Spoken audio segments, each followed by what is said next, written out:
যদি তোর এজলাসে, তোর জজ সাহেবের এজলাসে কোন গরিব মানুষের মামলা যায়, কোনদিন গরিব হিসেবে তুই তাড়ায় দিস না। আমার জীবনে আর কিছু চাই না রে দোস্ত। গরিব মানুষের মনের দুঃখ আল্লাহ ছাড়া কেউ জানে না। তুই যখন তোর বাড়ির সামনে থেকে আমার তাড়ায় দিবি, আমি দেখছি আমার মওলা আমারে তার আদালত থেকে তাড়াইয়া দেয় নাই। দোস্ত আমার সাথে ওয়াদা দে, জীবনে কোনোদিন গরিব মানুষের অন্তরে কষ্ট দিস না। আমি তোমার দুইটা পাও ধরে বলে দিয়ে যাই, কোনদিন গরিব মানুষকে কষ্ট দিস না দোস্ত। আমি আপনাদের কাছে একটা দাবি রাইখা যাই, যদি কোনোদিন আমার হাতের নাগারে আসোস, তোরে আমি বুঝাই দিব বাবা কি জিনিস। কথা কর না কেন যুবক? তোর পাও দূরে ধরে যাই, তোর বাবা যে কি জিনিস তুই জানোস না? তোর বাবা পরের জমিতে কাবলা দিয়ে তোর লেখাপড়া করেছে, তোর পরীক্ষার ফি নাই, সুদের টাকা আইনা তোর পরীক্ষার ফি দিছে তোর বাবা। আজকে চাকরি পাইয়ে নতুন বিয়া করে বউ লইয়া খাস আর বাবা করে বইলা যাস। তোর এই বন্ধু নিয়েছে রহমান জিহাদের বুকটা পাইয়া না, মায়ের জন্য কত কষ্ট। আজকে মায়ের একটা ওয়াদা পালন করতে যে 4 কোটি টাকা খরচ করে একটা মসজিদ বানাইছি। ওই যে তুমি ইমাম সাহেবরা দেখে আসছে আমার মসজিদ কেরানীগঞ্জ, আমার গায়ের চামড়া দিয়ে যদি আমার মায়ের জুতা বানাই দিত, আমার মায়ের একটা রাতের দোয়া আমার ঋণ শোধ করতে পারতাম না।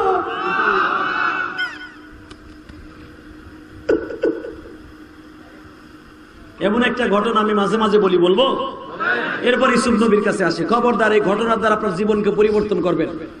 গুলশান বনানী চিনেন না? নাম শুনছেন না? এই গুলশান বনানীতে একজন ডিস্ট্রিক্ট জজ, তদনীন্তন কালে সে রাজশাহী ডিস্ট্রিক্ট জজ, কিন্তু আগে ছিল মুন্সিগঞ্জে। মুন্সিগঞ্জের বাড়ি করে এলেছে বনানীতে, তোর সুবাদে ঢাকা হচ্ছিল। সে নাম করে চিনে ফেলবেন, আমি বলতে চাই না, কিন্তু বাড়ির বিচার হয়ে গেছে বাবা রংপুর। কিন্তু এক এক ডিস্ট্রিক্টে যাই বাড়ি এক একটা করে ফেলছে। বনানীতেও বাড়ি আছে। হঠাৎ করে একই স্কুলে পড়ছে দুই বন্ধু, একই স্কুলে। তার কলম নিয়ে পরীক্ষা দিছে, কিন্তু কপাল দোষে সে হয়ে গেছে ঢাকা বিশ্ববিদ্যালয়ে পড়ে আইন বিশেষজ্ঞ হয়ে সে ডিস্ট্রিক্ট জজ। আর কপালের দোষে যার কলম নিয়ে মেট্রিক পরীক্ষা পরীক্ষা দিছে গ্রামে, সে রংপুর কলেজে, সেই বন্ধু হয়ে গেছে রিক্সা চালক। সব কপালের মালিককে যারা গরিব আছেন মনটা খারাপ করেন না। গরিবের পক্ষে আমার আল্লাহ, আমার চিন্তার কোনো কারণ নেই। গরিব 500 বছর আগে জান্নাতে যাবে, দরিদ্র দুনিয়ায় কষ্ট পাবে না, আখেরাতে শান্তি পাবে। সেদিন আমাদের কথা মনে করবেন, চিন্তার কোনো কারণ নেই। বাজান রে রিক্সা চালক বন্ধু, যদিও বাজান রে আইএ পাস, ইংলিশ বলতে পারে ফডর ফডর, বৃষ্টি নামতেছে গুড়ি গুড়ি। হঠাৎ করে মনে মনে ভাবলো শরীরটা ভিজে যাইতেছে, যাত্রী নামাই দিলাম বনানীতে 6 নাম্বার সেকশনে। এখন কি করব? 2 নাম্বার দিয়ে যদি বের হয়ে যায়, বৃষ্টিটা আরো বেশি ভিজে যাবে। পাশে একটা সুন্দর বিল্ডিং সামিয়ানা আছে, বিল্ডিং এর সামনে দাঁড়াবার মতো সিস্টেম আছে। রিক্সাটারে ব্রেক করিয়া বৃষ্টির থেকে বাঁচার জন্য নিচতলায় দাঁড়াইছে। উপরের থেকে ডিস্ট্রিক্ট জজ সিসি ক্যামেরার দ্বারা দেখছে। দেখবেন বড় লোকের বাসার সামনে লেখা থাকে কুত্তা থেকে সাবধান। মানে ওই বড় লোক নিজের পার্স নাই, কুত্তা দিয়া পার্স বানাইছে। হালাকি এটা জানেননি যে এই ঘরের সামনে ছবি থাকে আর কুত্তা থাকে, ওই ঘরে ফেরেশতা থাকে না। ওরে বড় লোক, তোর কপালে জুতার বাড়ি, ফেরেশতা তাড়াইয়া কুত্তা দিয়া পাহাড় বানাইছো। কবরে যাইবার পরে দেখবি জুতার বাড়ি কয় নাম্বার লেহে, কুত্তাতে সাবধান। মানে ও এক কুত্তা পালো, এক কুত্তা, ও মানুষ দেখলি কামড়ায়। কথা কর না কেন? কষ্ট হইতেছে আর মাত্র 5 মিনিট ওয়াজ করি। এই আমার উঠানোর কথা ছিল 9টায়। এই মুসলমানের পোলা দিকে তাকাবেন, আমাদের সময়ের দাম আছে। আগামীকালকে, আজকে আছে এখানে, কালকে সেই জামালপুর। এরপর দিন আবার গাজীপুর। একটা রাত্র খালি নেই যে কণ্ঠ দেখতেছেন ভাঙ্গা, গরমের ভিতরে আপনি একদিন ওয়াজ শুনে দিয়ে ঘুমাইবেন, কালকে জোহর মায়ের আসরও জিমাবেন আপনি মসজিদে যাইয়া। আর আমাকে তো আর জিম নাই, এই যে চলছে তো চলছে, চায়না সেটটা চললো সারা বছর চলছে র্যান্ডম। আল্লাহ তারপরে কত সুন্দর রাখছে, মারহাবা কর। আপনাকে দোয়া না থাকলে পারতাম না বাবা, আপনাকে দোয়া আছে আলহামদুলিল্লাহ বলেন। আপনাকে দোয়া না থাকলে এই গরমের ভিতরে 2 ঘন্টা 2.5 ঘন্টা চিল্লাইয়া 1.5 ঘন্টা চিল্লাই আবার পরের দিন ওয়াজ করা, আলুর বস্তা হয়ে যাওয়া উচিত ছিল বক্তাদের। আপনাকে দোয়া আছে বিদায় বেঁচে আছি, ঠিক না বেঁচে? আর ওয়াজের বয়স যে 2 দিন তা না, 24 বছর ওয়াজ করি, 24 বছর। যদিও দেখেন দাড়ি মোছ পাকে নাই, আর গোপালগঞ্জ লাগো দেরি করে পাকে। প্রধানমন্ত্রী 77 বছর বয়স, অর্ধেক পাকছে কেবল। এই মুসলমান জানেন না, আজকে যাই না জান আমার কাছ থেকে, আমি আগেই কইছি, আরো 5 বছর আগে তা কোয়া শুরু করছি যে গোপালগঞ্জ লোক পাকে দেরি করে। এই মুসলমানের পোলা যেই গঞ্জরি হন, নেক আমল নিয়ে গেলে বাঁচবেন, তা না হলে ওইখানে যে ধরা খাবেন। মানিকগঞ্জের হন আর গোপালগঞ্জের হন, ওখানে কোনো সিস্টেম নাই বাঁচা। فَمَن يَعْمَلْ مِثْقَالَ ذَرَّةٍ خَيْرًا يَرَهُ وَمَن يَعْمَلْ مِثْقَالَ ذَرَّةٍ شَرًّا يَرَهُ। আল্লাহ কবুল করেন, জোরে বলেন আমিন। তো ডিস্ট্রিক্ট জজ বন্ধুর বাড়ির সামনে দাঁড়ায়া রিকশা থামায়া দাঁড়াইছে, উনি তো দেখছে যে কুকুর থেকে সাবধান, আর হে কয় মানুষ থেকে সাবধান। দারোয়ান কই দিছে গেট আউট, ওইটারে খেদা। দারোয়ান কয় ভাই চাকরিটা খাইস না, গেট স্যার। শিক্ষিত বাড়ির দারোয়ানে তো শিক্ষিত, আর রিক্সা চালক যত আরো ঠেডা মার্কা শিক্ষিত। ও ইংলিশে জানতাছে, ওই বেড়া তুই কি মনে করছো রিক্সা বোর্ড চালাই দিয়ে কি মানুষ না? আমি একজন বিএ পাস। রিক্সা চালকরে দেহে দারোয়ান কয় তুই বিএ পাস হওয়ার কারণে মাস্টার্স পাস করস, দেহার বিষয় আমার চাকরি বাঁচা, তুই যা। লাগছে দুজন হাতাহাতি, উপরের থেকে বন্ধু নিচে নাইমে আইছে, 3 তলাতে নাইমে কয় গেট আউট। এখনো হয়েছে যে রিক্সা চালক ওতে চিনে লাইছে, ও জানে না যে আমার এই বন্ধুটাই বাড়ির মালিক। আরে দোস্ত, তুই আকরাম আলী না? তুই আকরাম না? আকরাম, তুই কোন আকরাম রে কোস? আরে তুই আমার কলম নিয়ে লেখা, আর ভুলে দোস্ত আমি সেই, আমি তো সেই ছোট্টকালের বন্ধু। সিনেও না সিনের বাম করে দারোয়ান দিয়ে ধাক্কায় বের করে দিল। রিক্সাটারে লইয়া চোখের পানি আর বৃষ্টির পানি এক হয়ে গেল। মালিক রে ডাক দিয়া কয়, মালিক রে তোমার বলে বিচার আছে, অত ইজ্জু মান তাশা অত দিল্লু মান তাশা বিয়াদিকাল খাইর কুলিল্লাহুম্মা মালিকাল মুলক। সবকিছুর মালিক তুমি, তোমার বলে বিচার খুব কঠিন। ও আবার কলম দিয়ে একটা পরীক্ষা দিছে, আজকে ও ডিস্ট্রিক্ট জজ বানায়, ও আমার গেট আউট করে খেয়ে দেয়, আর আমি রিক্সা নিয়ে দাঁড়াইছি আবার বাইর করে দেয়। তোমার বিচার কই? বাজান্ডে রিক্সাটা বন্ধ করে দিয়ে, গ্যারেজের মধ্যে বন্ধ করে দিয়ে, ঘরের মধ্যে 3 দিন রিক্সা চালায় না। 4th দিন মনের কষ্ট লয়ে রিক্সা লয়ে আবার বের হয়েছে। বাবা, আমার মালিকের বিচার বোঝার কোন সিস্টেম নাই। ওই যে বলছে মালিক তোমার বিচার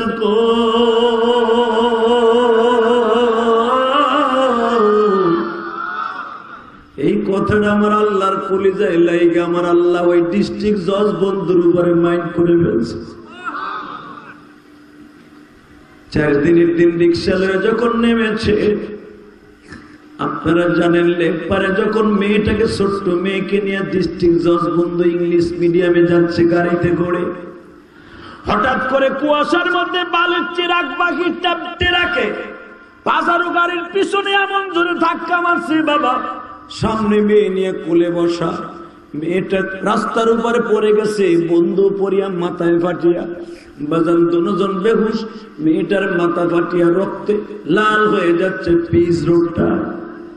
হঠাৎ করে ইন দি মিন টাইমে রিক্সা চালক বন্ধু রিক্সাটা সারাদিন চালাইয়া সকালবেলা ওই রোড দিয়ে যাইতেছে, মানুষ ভিড় হয়ে গেছে, কেউ ধরিয়া বাবা হসপিটালে নেয় না। কুয়াশা রিক্সা চালক বন্ধু রিক্সাটা ঘুরে দেখে আর কেউ না, আমার বন্ধু। বন্ধুরে এক হাত দিয়ে ধরছে, মেয়েটারে কোলে নিছে, নিজের গামছা খুলিয়া মেয়েটার মাথাটা বাঁধছে, হসপিটালে ভর্তি করছে, নিজের পয়সা দিয়ে রক্ত কিনিয়া মেয়েটার রক্ত দেয়া লাগছে, রক্ত ঢুকাইছি। বন্ধুর রক্তের গ্রুপ আর এই বন্ধের রক্তের গ্রুপ এক। নিজের রক্ত দিয়া ডিস্ট্রিক্ট জজ বন্ধুরে বাঁচাইছি আমার মাওলার হুকুমে। যখন একদিন পরে হুঁশ ফিরে আসছে, বাস্তব ঘটনা, এটা বানানো কথা নয়। ডিস্ট্রিক্ট জজ বন্ধুরে অনেক জজ সাহেব দেখতে গেছে, তার অনেক কেলাররা দেখতে গেছে, শুধু একটা লোককেই খোঁজে, কে আমার মেয়ের নতুন জীবন দিল, কে আমার রক্ত দিয়ে বাঁচাইল, এই লোকটারে আমার একবার দেখার দরকার। ডিস্ট্রিক্ট জজ বন্ধুর বন্ধু মিজানুর রহমান রিসিপশনে বসে বসে এই 2টা দিন পাহারা দিচ্ছে, সামনে যায় না। যখন বলে ওই লোকটা কোজে আমার সকালবেলা নিয়ে আসে, ডাক্তার বলে স্যার বুঝতে পারলাম না লোকটা আপনার সামনে কেন আসতে চায় না। হে আমার বড় লোক ভাইরা, জীবনে কোনোদিন অহংকারী দেখায় না। যে আল্লাহ ধন সম্পদ দেয় ভাই আল্লাহ কেড়িয়ে নেয়, যে আল্লাহ ইজ্জত দেয় ভাই আল্লাহ কেড়িয়ে নেয়। শুধু এখন চোখের পানি দেওয়ার বলার দেখায়, মাত্র এক ফোঁটা নাপাক পানি দিয়ে তোমারে আমারে বানাইয়া কিসের হিংসার ভিতরে দিল ফিট করিয়া। তুমি নিষেধ কিসে হিংসা ঢুকাই না, হিংসায় তোমার শেষ করে দিল। আমার আল্লাহ পারে না এমন কোন জিনিস নেই গো বাজার। দেখেন এক ফোঁটা পানিতে আমার মওলারে খুশি করতে পারেন কিনা। ধাক্কাইতে ধাক্কাইতে যখন ডিস্ট্রিক্ট জজ বন্ধুর কাছে আকরাম আলীর কাছে নিয়ে গেছে, আকরাম সাহেব তাকায় দেখে আজকে ঠিকই চিনছে, দোস্ত তুই মিজানুর রহমান না? দোস্ত 300টা হইলে 4 দিন আগে তো আমার চিনলি না। দোস্ত আর লজ্জা দিস না, আমি শুনছি তুই আবার বের শরীরের মধ্যে রক্ত ঢুকাইছ, আবার শরীরে রক্ত দিছ। দোস্ত রে, বিনিময় তুই আমার কাছে কি চাস?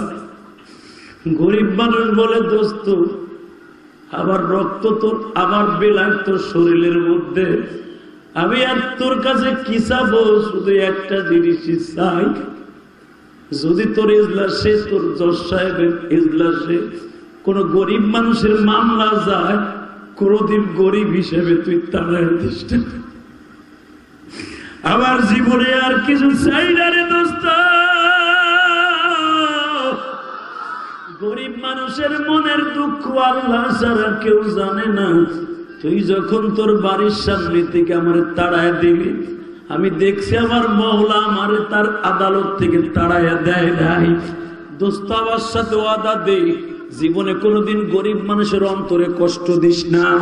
আমি শুধু ফ্যানের কাছে সরবরা, আমি তোমার 2টা পাও ধরে বলে দিয়ে যাই, কোনদিন গরিব মানুষকে কষ্ট দিস না দোস্ত। আমি আপনাদের কাছে একটা দাবি রাইখা যাই, সবকিছুর মালিককে ওই আল্লাহ এখনো আছে না নাই? জোরে বলেন আছে না নাই? এ অশান্তময় শান্তিদাতা আল্লাহ, অনন্ত অসীম প্রেমময় তুমি বিচার দিনের স্বামী। যত গুণগান হে চির মহান, তুমি যে অন্তর্যামী। ধুলুকে বুলুকে সবার ছাড়িয়া তোমার চরণে পড়ি হে লুটাই। আল্লাহু আকবার জোরে বলতে পারে না? ওই মালিক আছে না নাই? ওই স্বামী আছে না নাই? আজকে ফেসবুকে আমার একজন দেখাইলো, চাঁদপুরে এক কলেজের টিচার মহিলা তার বাপরে লাইক দিতেছে। দেখেন নাই সারা দুনিয়া ভাইরা? হ্যাঁ, কলপারে দাঁড়াইছে, বাপে বিছানে প্রস্রাব করছে। আমার এই সভাপতির চাইতে বয়স বেশি লোকটা, বাপ কলসা বাইতেছে, বাপ বুড়ে বাপরে দিয়ে কলসা বানা লাগতেছে, বাপরে মেয়েতে বারবার ঘুষি মারতেছে, লাথি মারতেছে। তুই বিছানে মুচ্ছস কে? বোন রে, এই লাখি বোন, তুই আজকে বাপ একদিন বিছানায় প্রস্রাব করছে, বাপরে কল পারি নিয়ে ঘুটাইতেছ, লাই দিতেছ, বাবার দাড়ি ধরে এইভাবে ধরে আপনি জাগতাছে মেয়েতে। হালাকে তুই লাখি, জীবনে কতবার প্রস্রাব করছর বিছানায়, তোর মা ধুইতে চায় নাই, তোর বাবা ধুয়ে দিয়েছে। আজকে তুই শিক্ষিত নামে কলঙ্ক। তুই যদি কোনোদিন আমার হাতের নাগারে আসোস, তোরে আমি বুঝাই দিব বাবা কি জিনিস। কথা কর না কেন? যুবক, তোর পাও দূরে ধরে যাই, তোর বাবা যে কি জিনিস তুই জানোস না? তোর বাবা পরের জমিতে কাবলা দিয়ে তোর লেখাপড়া করেছে, তোর পরীক্ষার ফি নাই, সুদে টাকা আইনা তোর পরীক্ষার ফি দিছে তোর বাবা। আজকে চাকরি পাইয়ে নতুন বিয়া করে বউ লইয়া খাস আর বাবা করে বইলা যাস। তোর এই বন্ধু নিয়েছে অবাধ যে আগের বুকটা বাইরে দেখ, মায়ের জন্য কত কষ্ট। আজকে মায়ের একটা ওয়াদা পালন করতে যে 4 কোটি টাকা খরচ করে একটা মসজিদ বানাইছি। ওই যে তো ওই ইমাম সাহেবরা দেখে আসছে আবার মসজিদ কেরানীগঞ্জ, আমার গায়ের চামড়া দিয়ে যদি আমার মায়ের জুতা বানাই দিত, আমার মায়ের একটা রাতের দোয়া আমার ঋণ শোধ করতে পারতাম না।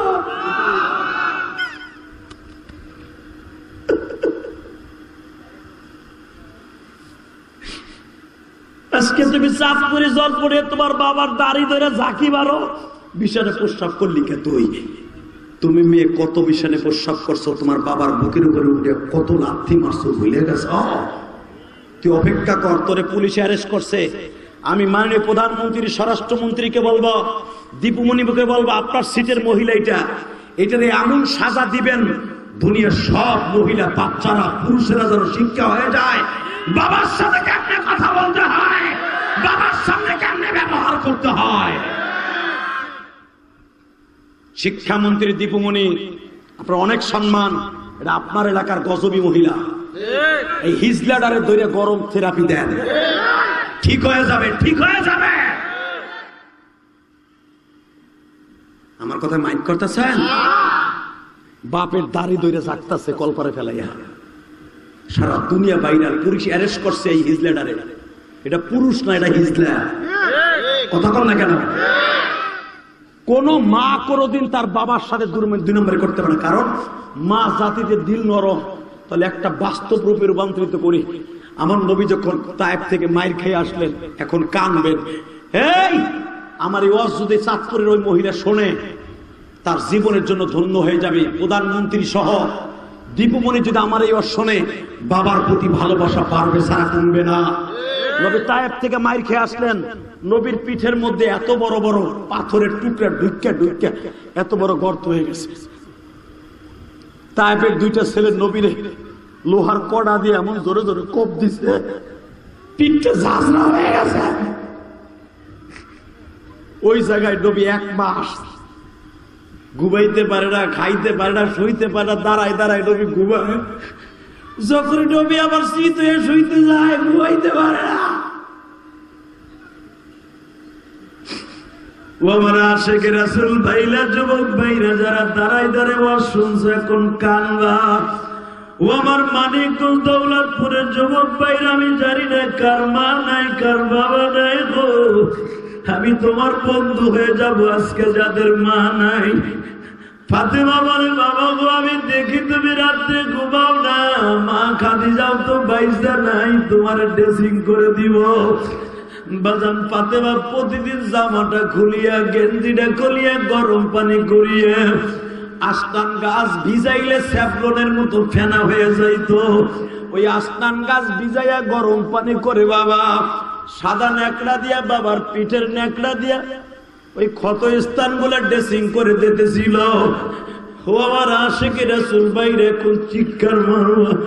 আমার নবীর কথা শুনে যদি কারো চোখে পানি আসে, ওই মানুষটা মৃত্যুর আগে আমার নবীর একবার হলো দেখতে পারবো বাবা।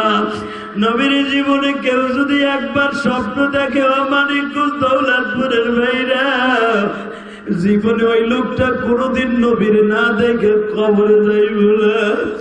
ফাতেমা যখন ন্যাকড়া দিয়া বাবার পিঠের মধ্যে ডলা দিয়া পরিষ্কার করে, নবী আবার ব্যথার যন্ত্রণায় লাফ দিয়ে উঠে, মারে আসতে ডলা দে, আমি কষ্ট পাই। ফাতেমা চিন্তা করলো নেকড়া দিয়ে ডলা দিলে বাবায় কষ্ট পায়, তেনা দিয়ে ডলা দিলে বাবায় কষ্ট পায়, আমি আর তেনা ইউজ করব না, আমি কি দিয়ে বাবার পিঠের ময়লা পরিষ্কার করব? বাজান এখন একটা চিৎকার মারবা। ফাতেমা তার নিজের জিহ্বাটা বের করে দিয়ে বাবার ক্ষত স্থানে জিহ্বাটা লাগায় দেয়। জিহ্বা দিয়া সেটে সেটে যখন বাবার গর্তের ময়লাগুলা পরিষ্কার করে, নবীর ময়লার ভিতর থেকেও তো মেশকাম্বারের ঘিরান আসে বাবা। আমার নবীর পায়খানা প্রস্রাবের ভিতর থেকে কোনোদিন দুর্গন্ধ আসে নাই। নবীর পায়খানা প্রস্রাব থেকে মেশকাম্বারের ঘিরান আসত। আমার মানিকগঞ্জের যুবক ভাইরা শিখিয়া লাও ফাতেমার খেদমত। আমার মা ও চাঁদপুরের ওই নাস্তিক মহিলারে বলবো, বাবার দাড়ি ধরে জাকি মারলি এই হাদিস কানা পর। ফাতেমা যখন জিহ্বা দিয়া বাবার পিঠ পরিষ্কার করিয়ে দেয় ক্ষত স্থান গুলা, নবী আমার লাভ দিয়া বলে, ফাতেমা তুই কি জিহ্বা লাগাই দিস আমার ক্ষত স্থানে? তোর কি ঘৃণা লাগে না গো মা? ফাতেমা বলে, বাবা গো,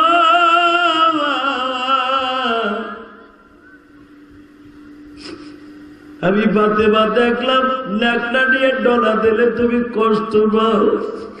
জিহ্বার চাইতে নরম কোন শরীরের কোন জিনিস নাই গো বাবা। আমি জিহ্বাটা নরম করিয়ে তোমার ক্ষত স্থান গুলা পরিষ্কার করে দিচ্ছি। নবী আমার কাঁদের বলে, বারে তোর মতো যদি সারা দুনিয়ার মেয়েরা বাবার খেদমত করত, না জানি ওই ফ্যামিলিটা কত সুন্দর হয়ে যেত। যুবক ভাইরা বিবাহ করার পরে বাপ মায়ের আলাদা করে দিলা। আমি তোর দুইটা পাও ধরে বলে দিয়ে যাই, আমি ইলিয়াসুর রহমান জেহাদি 12 বছর বয়সে মা হারাইছি। আমার মা বলতো, ইলিয়াস রে বাবা, আমি চলে গেলে তোরে কে আদর করবে বাবা? আমি তোরে দুধের দাবি ছাড়িয়া দিব, শর্ত একটা, জীবনে মাদ্রাসা ছেড়ে দিয়া মানুষ হবি না। তুই যদি মাদ্রাসায় পড়িয়া আলেম হসবো বাবা, আমি তোরে দুধের দাবি ছেড়ে দিব। আমি আল্লাহর কাছে তোরে রেখে গেলাম। যুবক বাইরে 12 বছর বয়সে মা হারায়া কত রাস্তায় রাস্তায় কাঁদছি। মাদ্রাসায় বারান্দায় যখন দাঁড়াইতাম আসরের নামাজের পরে অথবা ফজরের নামাজের পরে, নাস্তার টাইমে দেখতাম কত মা টিফিন কারির বাটির মধ্যে গোশত আর পিঠা বানাইয়া হুজুর তার সন্তানকে খাওয়াই দিয়ে যাইত। আমি মাদ্রাসার বারান্দায় দাঁড়ায় দাঁড়ায় কাঁদতাম আর ভাবতাম, আমার মা যদি বাঁচিয়ে থাকতো, আমার মাও তো আমি ইলিয়াসকে খাওয়াইয়া দিত। আমার মা তো আবার 12 বছর বয়সে রেখে গেছে।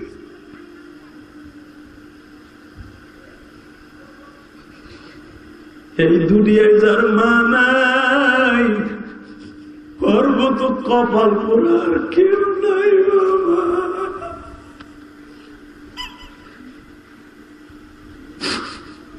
এই যে আমার ডাইন পাশে বসে আছে তোমাদের এলাকা মাদ্রাসার সভাপতি বাবা, কোটি কোটি টাকার মালিক, লক্ষ লক্ষ টাকার গাড়িতে চলে। তোমরা যারা কোটিপতি বাবা, দুনিয়ার সব আছে, যার মা নাই ওর অন্তরে দুঃখ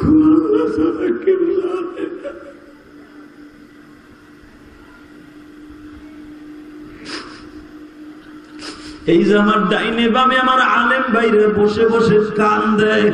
এই যে দেখো তোমাকে মুফতি সাহেব কান্দে, কেন কান্দে জানো? আমরা গরিবের সন্তান বাবা, যখন বৃহস্পতিবার বাড়িতে যাইতাম মাদ্রাসার ছুটি হইলে, যাই দেখতাম মা কত রং বেরঙের তরকারি খাওয়াইতো। আজকে যাদের মা নাই কেউ তো ডাক দিয়ে এক টুকরা গোশত খাওয়ায় না বাবা। কত মহিলার হাতের পাক খাইলাম হওয়া যান, আমার মায়ের হাতের এত সুন্দর পাক তো আর কোনোদিন খাইলাম। যুবক ভাই আসো, আমি তোমার 2টা পাও ধরে অনুরোধ করে যাব। ইলিয়াসুর রহমান জেহাদি তোমার বন্ধু 12 বছর বয়সে মা হারায়া কত কাঁদতো। প্রতিটা রাত্রে মা মা কইয়া কান্দি। তোমাদের যাদের মা আছে জীবনে কষ্ট দিস না ভাই, মার অন্তরের দিকে কষ্ট দিয়ে জাহান্নাম কিনিস না। বাবার চেহারার দিকে একবার তাকাবি, মায়ের চেহারার দিকে একবার তাকাবি। এই কোরআন মাথায় রেখে ওয়াদা করে গেলাম, তোমার আমল নামা একটা কবুল হজের সওয়াব হয়ে যাবে।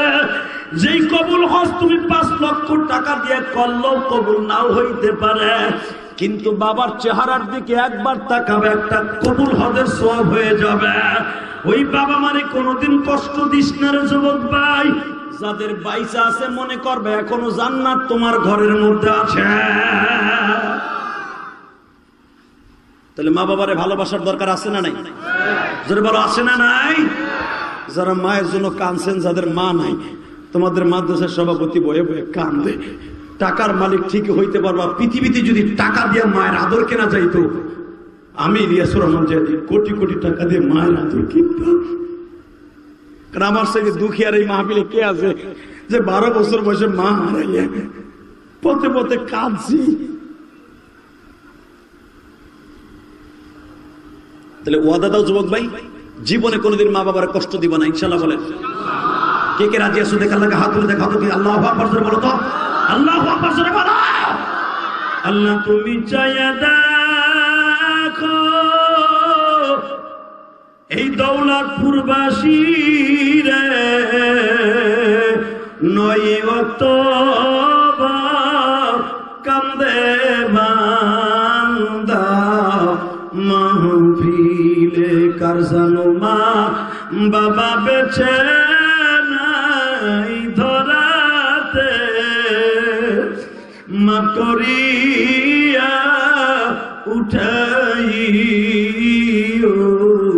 হাসুরে। নামান হাত।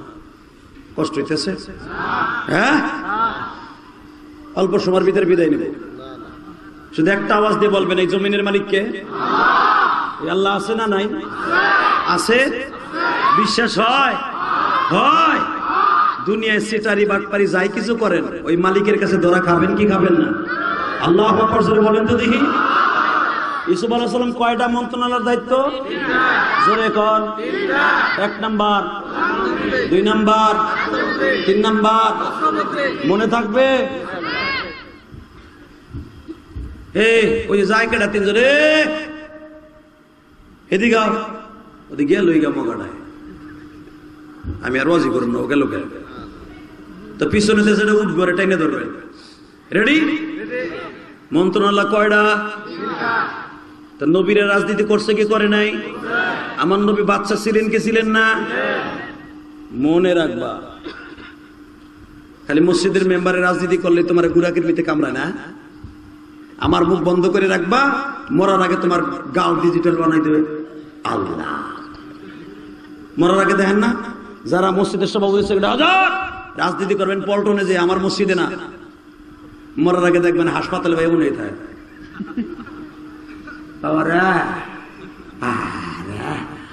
আমার সব না